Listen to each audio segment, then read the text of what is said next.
Despite my huge love for cop dramas and comedy films, I never got round to watching Police Academy. And I've now watched it, and I've also just learned that there are another 6 or 7 films in the Police Academy series. And the way I'm trying to sum up my opinion of this film is, do I want to watch the next one in the series? And I don't know. I kind of enjoyed the film, didn't really live up to my expectations, not my kind of humour, but there are things about it that I enjoyed. So I will obviously dissect this a little bit more and say things that I did specifically like and didn't like. But just to sum up, really, I liked it. It wasn't what I hoped it would be. I might watch the next one. I'm very much just... It was okay.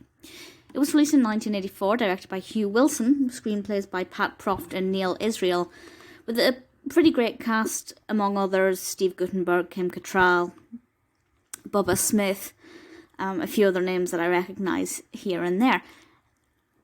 And the description from IMDb, I think, sums it up pretty well without spoiling anything. And this says, a group of good-hearted but incompetent misfits enter the police academy, but the instructors there are not going to put up with their pranks. So basically, the police academy is full of people who would not necessarily, on the surface, make good police officers. They're either slow, they're overweight, they have a poor memory. Just each person kind of has something about them that wouldn't make them great. Apart from, I'd say, Karen Thompson, played by Kim Cattrall. She's there to be the attractive female police officer, or trainee officer.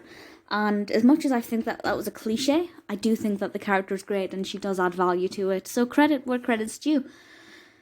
The narrative is them making making fools of themselves and doing a lot of silly things. It's kind of told through the perspective of Mahoney, played by Guttenberg. The character is alright. I kind of liked him. I got on well with him.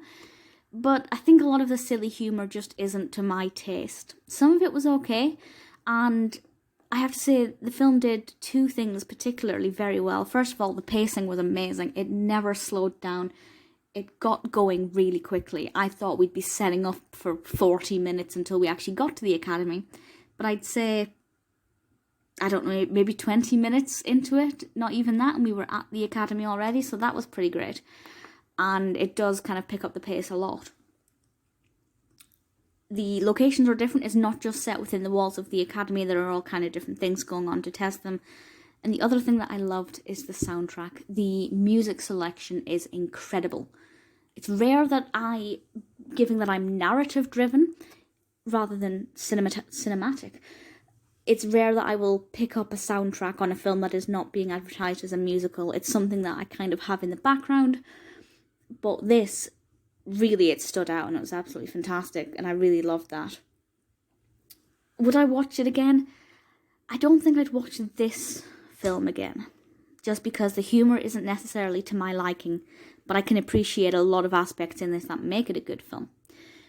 But I might watch the second one and see how it goes. The second one was released in 1985 and it's called Their First Assignment. I think it would be interesting because we're no longer getting used to these personalities. We actually know who they are. There might be some more action.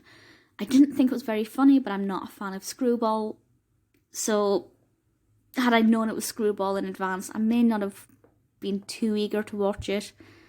But it's not bad. It certainly does a lot of things well. And if you're into cop dramas, cop comedies, I'd say it's definitely worth a watch.